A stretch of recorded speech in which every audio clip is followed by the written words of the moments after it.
Ang aming maaasahan, Panginoon, kayo po ang makakatulong sa bawat isa po sa aming Panginoon, ng buhay ito, Panginoon. Patuloy po, Panginoon, ay natin po niyo, Panginoon, maging maayos na po ang lahat, Panginoon, makabalik na po, Panginoon, ang lahat sa looban ng buhay, Panginoon, nagawa.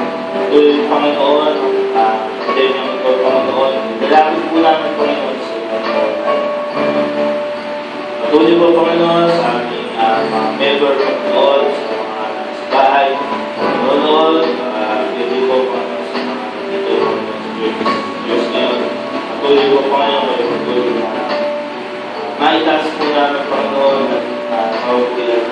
Patuloy po, Panginoon, mula sa aming mga tahan, sa meditation, sa aming Panginoon. Patuloy po, Panginoon, salamat sa pangalan ni Jesus. Amen.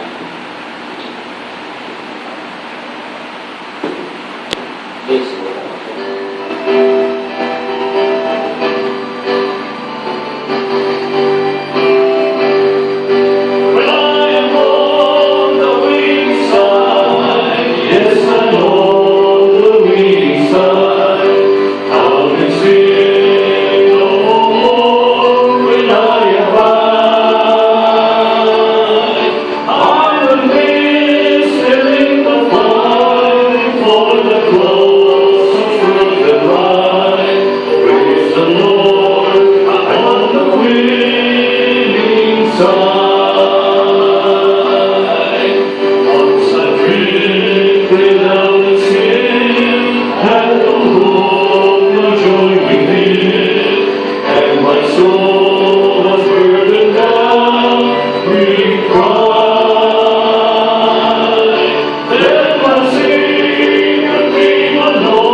Kunin po natin ating mga Biblia, buksan po natin sa Daniel chapter 3. Daniel chapter 3.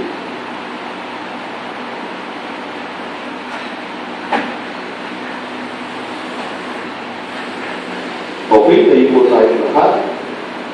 Daniel chapter 3 verse 1, ganito po ang pagkasabi.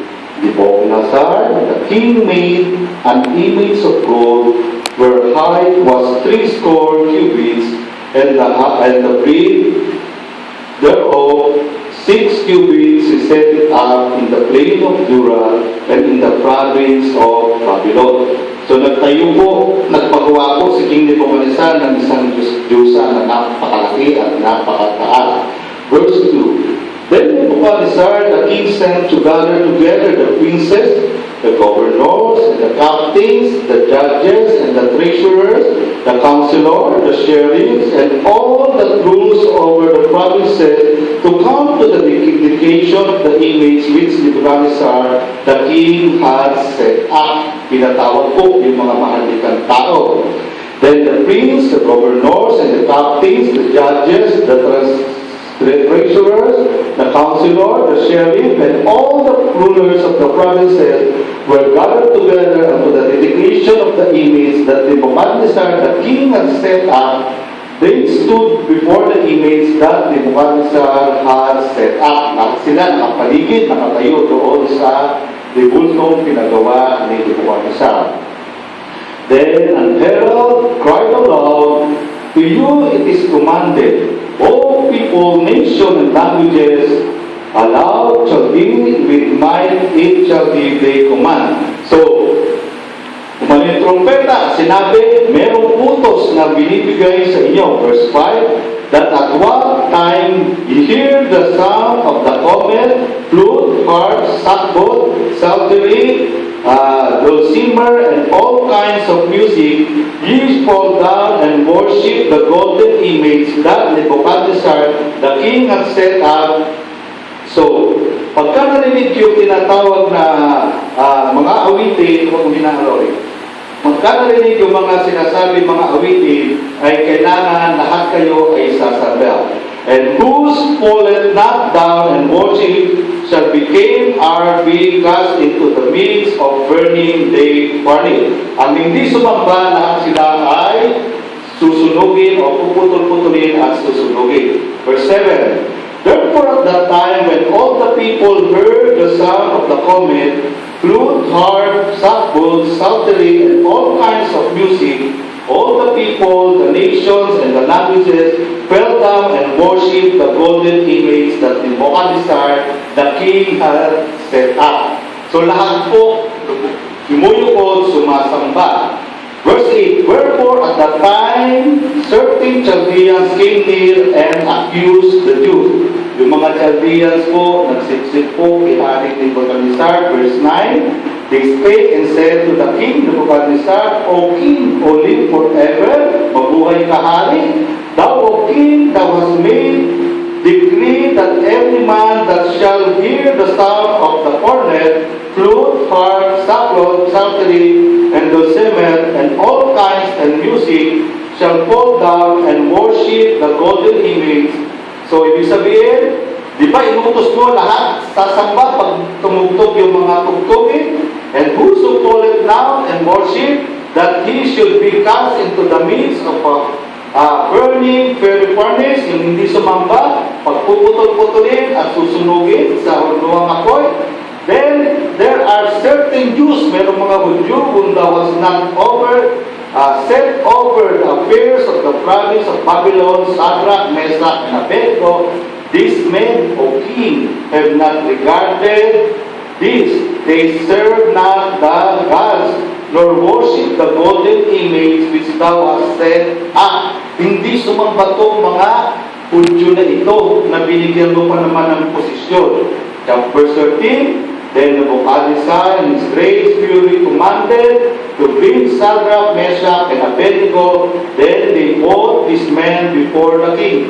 Kunin niya mga Hudyo na yan. Galit na galit ang haring Nebuchadnezzar. Verse 14, Nebuchadnezzar spake and said unto them, Is it true, O Shadrach, Meshach, and Abednego, did not ye serve my gods, nor worship the golden image which I have set up? Totoo bang hindi nyo sinamba yung pinagawa ko, yung ginawa kong Diyos-Diyosan? Verse 15, Now if ye be ready, that at what time ye hear the sound of the cornet, flute, harp, sackbut, psaltery, and dulcimer, and all kinds of music before them, and worship the image which I have made. Well, but if you worship not, ye shall be cast the same hour into the midst of burning pure furnace. Who is that God that shall deliver you out of my hand? So, bibigyan ko kayo ng pagkakataon. Pagtugtog, sumamba kayo. Otherwise, tingnan lang natin kung mailigtas kayo ng Diyos na pinaglilingkuran nyo. Verse 16, Shadrach, Meshach, and Abednego answered and said to the king, O Nebuchadnezzar, we are not careful to answer thee in this matter. If it be so, our God whom we serve is able to deliver us from the burning furnace, and He will deliver us out of the hand of king. Dapat mo malaman, hari, kaya kami iligtas ng aming Diyos. Pero ito'y matindi, verse 13. But if not, be it known unto thee, O king, that we will not serve thy gods, nor worship the golden image which thou hast set up. Kung hindi kami iligtas, hindi pa rin kami sasamba sa Diyos-Diyosan na ginawa nyo. Then was Nebuchadnezzar full of fury, galit na galit, and the form of the visage was changed against Shadrach, Meshach, and Abednego. Therefore he spake and commanded that they should heat the furnace 17 times more than it was not wont to be heated. So for the first time, pinainit ng gusto yung hudluhan 7 times sa sobrang galit ng Haring Nebuchadnezzar. Verse 20, And he commanded most mighty men that were in the army to bind Shadrach, Meshach, and Abednego, and to cast them into the burning fire furnace. Pinatali sila, pinahulog sila sa burnuang apoy. Verse 21. Then these men were bound in their coat, their hosen, and their hats, and their other garments, and were cast into the midst of the burning fury furnace. So kung ano yung suot nila, dinalihan sila, hinulog na sila. Therefore, because the king's commandment was urgent, and the furnace exceeding hot, the flame of the fire slew those men that took up Shadrach, Meshach, and Abednego. Imagine niyo po, sa sobrang init, yung naghulog sa tatlo, unang nasunog. Ganon po kainit. So, and these 3 men, Shadrach, Meshach, and Abednego, fell down bound in the midst of the burning furnace. Nahulog sila sa hudluang apoy. Ano kaya ang nangyari? Verse 24. Then Nebuchadnezzar, the king, was astonished, and rose up in haste, and spake, and said unto the counselor, Did not we cast 3 men bound into the midst of the fire?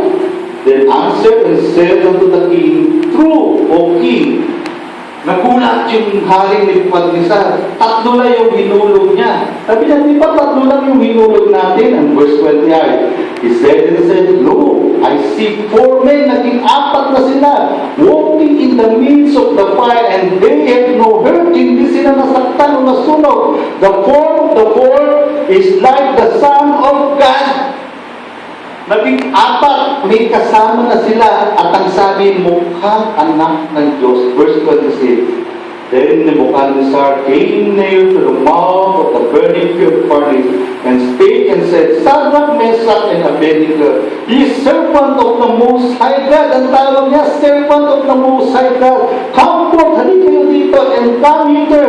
Then Shadrach, Meshach, and Abednego came forth of the midst of the fire. Umakon sila mula sa huluang apoy. In verse 27, And the princes, governors, captains, and the king counselor, being gathered together, saw these men upon whose bodies the fire had no power, nor was on hair of their had since, neither their clothes changed, nor the smell of fire had passed on them.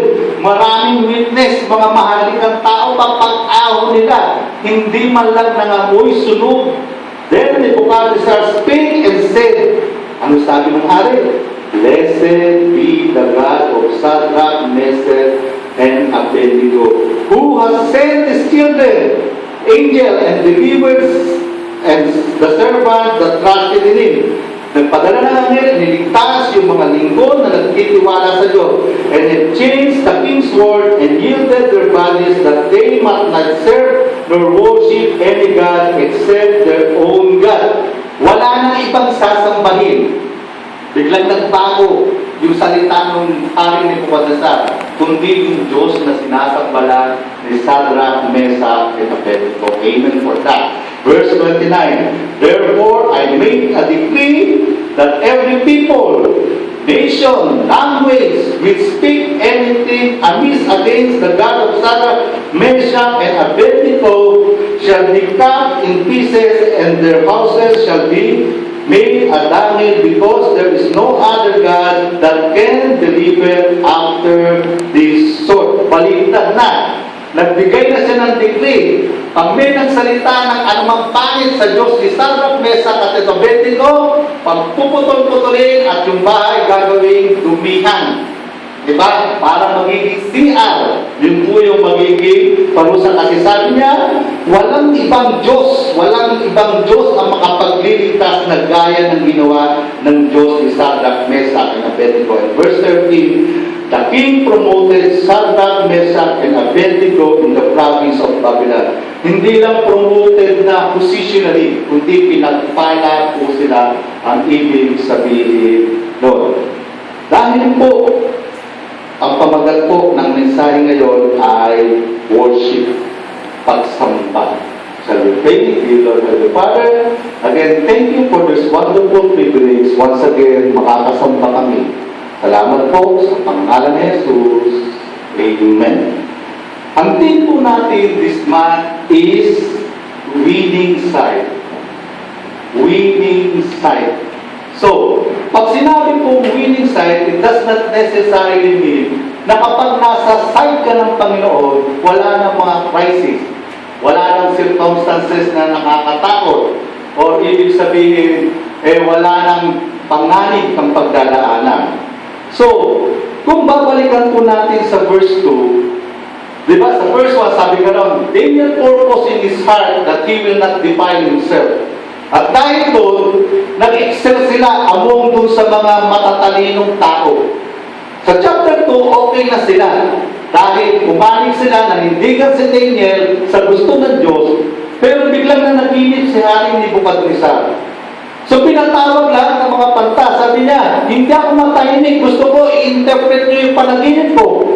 Sabi ng mga matatalino, okay, simple lang yan. Sabihin niyo po, Hari, ang inyong panaginip at ang i-interpret. Kasi meron po mga gifted, meron mga talented during their time. Pero ito yung problema. Sabi ng Hari, hindi ko maalala yung panaginip ko, pero kailangan yung i-interpret. So sabi ng mga matatalino, imposible po yan. Wala pang matalino na nakapag-interpret ng panaginip na hindi alam kung ano yung panaginip. Ang sabi ng Hari, nagkakahilan lang kayo. Pag hindi nyo yan na-interpret, lahat kayo ay papatayin. So nadamay sila Daniel. Pumunta na yung pinuno ng bantay para kunin sila Daniel at lahat sama sila sa pagpapatayin. Pero sabi ni Daniel, ano ba nangyari? Wala siyang kamalay-malay. So kwento ng Hari ay kwento ng bantay. At ang sabi niya, teka, mananalangin lang kami. So, tinawag niya si Shadrach, Meshach, at Abednego, kailangan natin mag-pray. Kailangan natin ang tulong ng Diyos. Kailangan may maka-interpret ng panaginip ng Hari.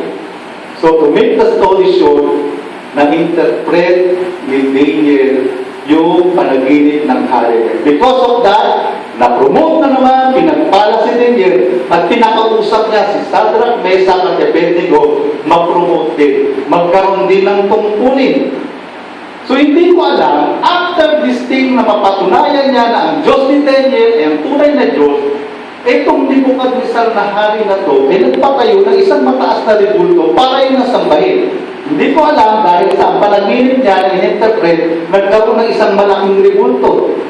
So, whatsoever the reason, gustong sabihin sa atin, hindi po muna sa side ka ng Panginoon, hindi ko mo nagdesisyon ka na sa panig ka ng Panginoon, wala nang crisis, wala nang problemang darating.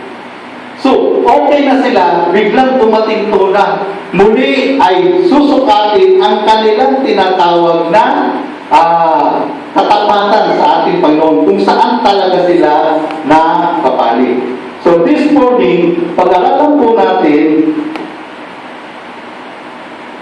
factors in true worship. Ano ba ang nakapaloob sa tunay na pagsamba? Number one, sabi gano'n, common sense. Pansinin niyo po dyan. Di ba, pinatawag lahat, therefore, at the time when all the people heard the sound of the cornet, flute, harp, psaltery, and all kinds of music, all the people, nation, and the language, anong ginagawa ng lahat ng tao? Fell down and worship the golden image. Nais ko pong pasinin, that Nebuchadnezzar king had set up. Ano yung sinamba nila? Isang bibulto na gawa lamang ng tao. Imagine, matatalino sila, mahaligang tao sila, magagaling sila. Sasambahin nila yung ginawa lang ng tao. Tabi-tabi ko hindi ko na masyado i-elaborate ito, pero pakita ko lang po sa inyo ano yung sinasabi ng Bible sa mga tinatawag na Diyos-Diyosan. Psalm 115:48. Sa mga nanonood po, pwede niyo pong tingnan sa Bible no. Psalm 115:48. They are those na kalang Diyos-Diyosan ay silver and gold and the work of men's hands. Mayroong mga tao ang sinasamba, ginawa lang ng kamay nila. For example, kung ako'y gumagawa ng ribulto, gagawin ko yung isang bagay na yung para sambahin. Minsan habang ginagawa yun, binubugahan pa ng sabi-tabi ko. Ano following? Common sense. They have mouth, but they speak not. Imagine mo, ginagawa mo siya ng bibig. Dahil ginawa mo lang yung bibig niya, ikaw lang ang gumawa, hindi makakapagsalita yan. They have hands, but that handle not. May kamay, ginagawa mo siya ng kamay. Pero dahil ginawa mo lang yung kamay niya, hindi yan makakahawa. Feet and legs, they walk not. Ginawa mo ng paa, pero hindi makakalakad yan. Neither speak they through their tongue. Binilinaw mo na may Adam's apple pa dito, pero hindi rin makakapagsalita. They that make them are like unto them. Hindi matindi. Ikaw na gumawa ng ganyan, ay magiging kagaya niyan. So, is everyone that trusted in them? Lahat ng nagtitiwala. Sabihin, parang ang may tenga, hindi nakakarinig, may mata, hindi nakakita, may bibig, hindi nakakapagsalita. So, in worship, kailangan ng common sense. Dapat ang sasabay natin, yung alam natin tunay na Diyos. Yung alam natin na may magagawa talaga. Yung alam natin na gumawa ng langit at lupa. Hindi ko na po i-elaborate ito. Pero kung sasamba ka na rin lang, dapat tama yung sinasamba mo. Dapat yung lumikha ng lahat ng bagay, hindi yung nilikha ng tao. In true worship, kailangan mo. Sabi nga no, winning side, yung nasa panig ng Panginoon. Ang nasa panig ng Panginoon may common sense. Ang sasambahin mo ay lumikha ng lahat ng bagay, hindi yung nilikha lamang ng tao. Pangalawa, factors in true worship, hindi lang common sense, kundi conviction. Pang-conviction, paninindigan to eh. Pinaninindigan mo yung bagay na pinaniniwalaan mo, tatayuan mo. Alam niyo po, malungkot minsan, marami tayong pinaniniwalaan na kaya natin sabihin, ito yung tama, pero hindi natin kaya panindigan. Daniel chapter 3 verse 12, there are certain Jews whose thou hast set over the affair of the province of Babylon, Sadrach, Meshach, and Abednego. Ito yung meron nagsipsip, may nagsumbong. Merong mga Hudyo. Yung tatlong ito, ano yung ginagawa ng tatlong ito? O king, have not regarded thee. Hindi ka pinakundanganan, hari. They serve not thy gods nor worship the golden image which thou hast set up. Itong tatlong ito, kahit sinabi ng hari na sumamba doon sa ginawa niyang Diyos-Diyosan, hindi po nila sinunod ang hari. Believe me, nasa panahon na po tayo ng huling panahon. Nung isang linggo ang message, madaling pumili sa tama at mali. Pero minsan mahirap nang piliin yung kalooban ng Diyos sa mabuti. Mabuti bang sumunod sa namiminuno? Nasa Bible yan, yes. Pero nasa Bible din yan. Kung ang iuutos na nila ay wala sa Bible, sabi ni Peter, I rather to obey God than niyo po. The number 3, courage. Daniel chapter 3 verse 17 to 18. If it be so, our God whom we serve is able to deliver us from the burning fiery furnace. Pero po, hari ang kinakausap nila. Sabi nila, kaya kami ligtas ng Diyos namin sa hunduang apoy. And He will deliver us out of thine hand. Gagawin niya yun. Ang kausap nila, hari. Alam niyo po, nakakalungkot sa panahon ngayon. Pag may nakakita kang Kristiyanong nanandigan sa kalooban ng Diyos, minsan nakakalungkot, kapwa mananampalataya pa ng gagaling pag-uusik. Hindi natin maintindihan na iba't ibang pastor, iba't ibang Kristiyano, iba't iba yung pinagagawa ng Diyos, depende sa context ng ministry niya at gift niya. Di ba? Pero mga church na okay lang, yung kaya ginagawa natin, taping, o kaya live streaming, okay yun. Kasi mga mature Christian na. Eh paano church planter ka?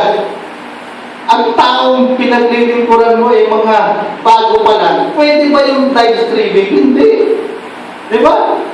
Alam niyo po, nangyari sa akin, minsan may pilos ako, hindi ako pinadaan. Magdadala ako ng bigay. Tinanong ko, Diyos, bakit? Kung kailan mag-GCQ na, tsaka ako hindi pinadaan. Alam niyo, sabi sa akin ng Panginoon, nimpress niya sa akin, the night before, nakarangin ako, inisyohan ako ng ID. Yung ID na yun, kahit Maynila, pwedeng makarating. Pero gustong patunayan ng Diyos at paalala ng Diyos, kahit walang ID, pag gusto niya, makakarang ka. Pero kahit may ID ka, hanggang Maynila, makakarating, Santa Maria lang palengke, bibili ka ng bigas, hindi ka makakarating. So dapat alam natin kung saan yung tiwala natin at kung saan ang gagawin ng tapang natin. Sa in-impress sa akin ng Panginoon, hindi para sa akin eh. Kaya na-post yun para sa ibang pastor na malaman ng ibang hindi alam na sa batas sumusunod tayo, allow ng pastor na ministry pwedeng lumabas. Pangalawa, humanitarian, nasa IATF na rules yan. So, kaya na-post yun, tapos na yung GCQ na yun, ako di ba, wala na yun. Pero kailangan ma-post para malaman na minsan, sumusunod ka na sa batas pag ginawa mo ang kalooban ng Diyos, pero palingat ka. Pero sabi na noon, we are on the winning side. Sa dulo, tayo pa rin ang magtatagumpay. So, sabi nga dito, verse 18, but if not, di ba sabi nyo, kaya kami iligtas, ililigtas kami. But if not, kung hindi, be it known unto thee, O King, dapat mong malaman hari, that we will not serve thy God, nor worship the golden image which thou hast set up. Kung hindi kami liligtas, kung kailangan mapunta kami sa hudong apoy, kung kailangan mamatay kami, ganun sila matapang. Kasi sabi ng Apostol Paul, for to me to live is Christ and to die is gain. Kabisado ng iba yan. Mini-memory verse pa rin yan. Pero ang tanong, pag kailangan mong mamatay para sa Diyos, willing ka ba mamatay? Kung kailangan mong manindigan para sa Diyos, kaya mo ba? Believe me, hindi na maglalaong babalik ang Diyos. Hindi na papabuti ang panahon. Itong pandemic na to, may kasunod to. Di ba, nakita niyo po ba yung declaration ni si Trump? Di ba? Galit na siya sa China. So, ibig sabihin, hanggang pwede pa natin gawin yung kalooban ng Diyos, gawin na natin.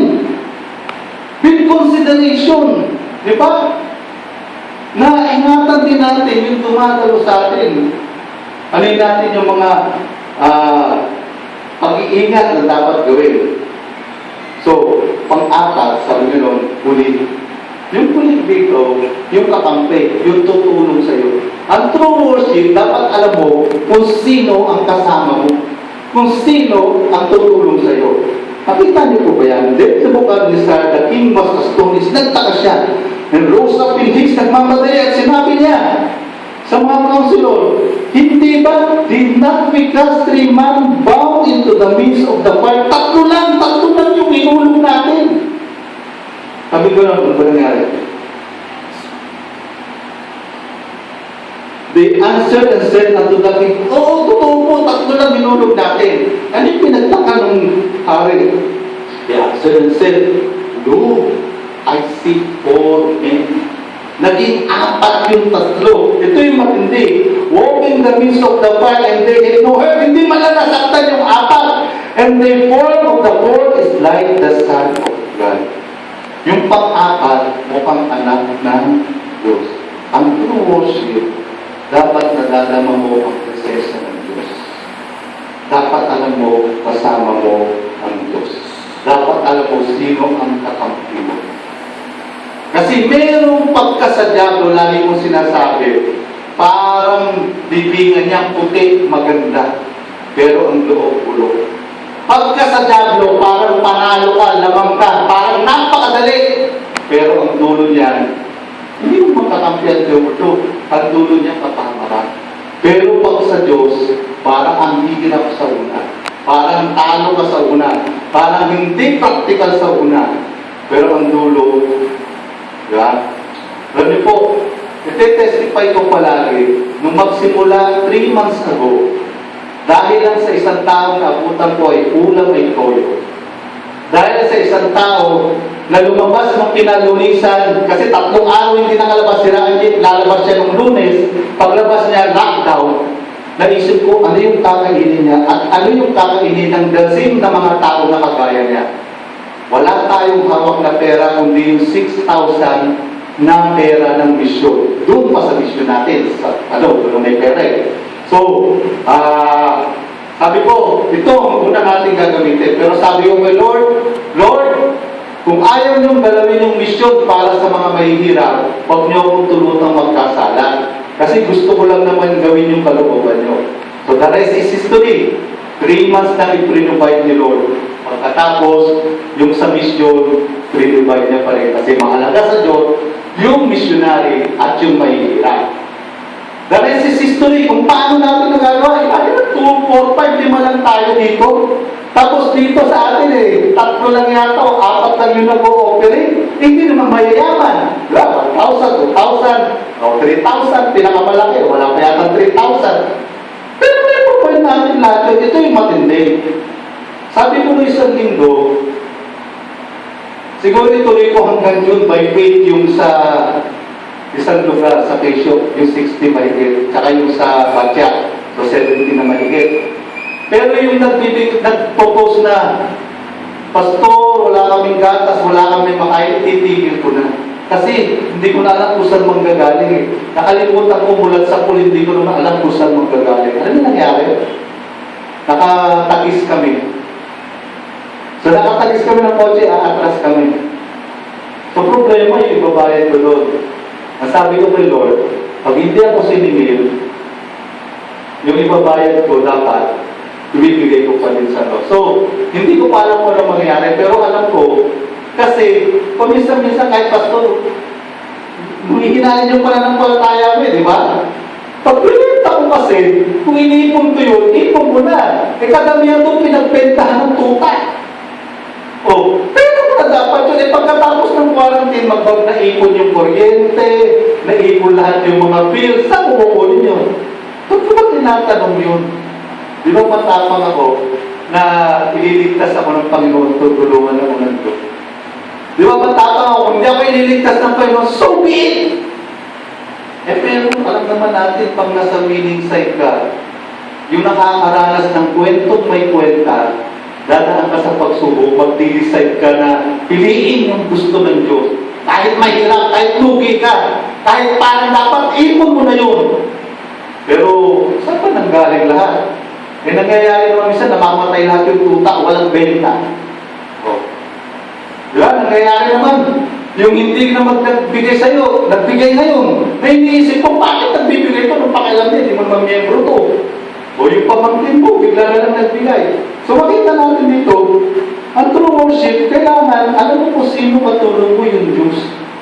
Imagine mo, 7 times 3 months na times 4. Saan ang galing yung pera na yun? So, dito, 3 naging 4. Ang true worship, dama mo yung presensya ng Diyos, dama mong kakampi mo yung Diyos, dama mong natutulungan ka ng Diyos, nakakaranas ka ng himala. Sabi nga nun, Romans 8:31, what shall we then say to this thing? If God be for us, who can be against us. And last but not the least, sabi nga noon, credit. Pansinin niyo, blessed be the God of Shadrach, Meshach, and Abednego. So, sino yung na-bless?